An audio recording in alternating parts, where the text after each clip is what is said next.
後來過來是有關中聯油脂致癌油的事件。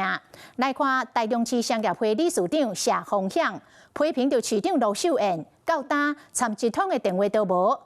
市府各相關的局處嘛攏無電話，也則是公文要求台中市商業會安怎來配合，顛倒是咧無用7月25要就開道的活動。市長盧秀燕是來回應講，迄位理事長是民進黨的支持者。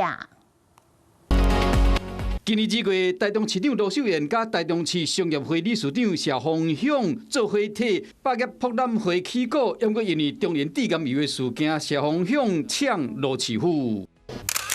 謝鳳響發出公開信，表示中聯案發生後，應該由台中市政府隨去了解指導處理原則，避免去傷到市民的健康甲商界利益。因過台中市商業會到即馬無接到盧市長一通電話，相關的局處嘛無要求商業會要安怎配合，干那看到盧秀燕案發後，就急要將責任撒予中央，推動725的開道的抗議，無關心台中市民的健康。他是深綠的民進黨選舉無意布局，所以他的做法，我想也理所當然，大家可想而知。台中市民的感受，我想是很深的，也看在眼裡。所以呢，謝理事長的公開信，事實上是引起了市民很大的共鳴。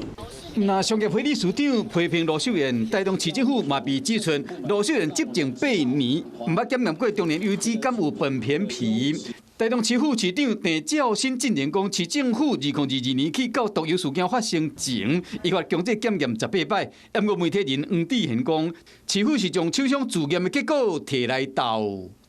食安法第7條本來就規定了，平日的這個油品的稽查的主要的量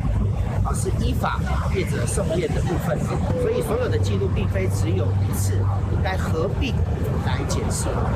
致癌油風波愈來愈大，市政府把關的能力甲處理態度嘛變成各方攻防的焦點。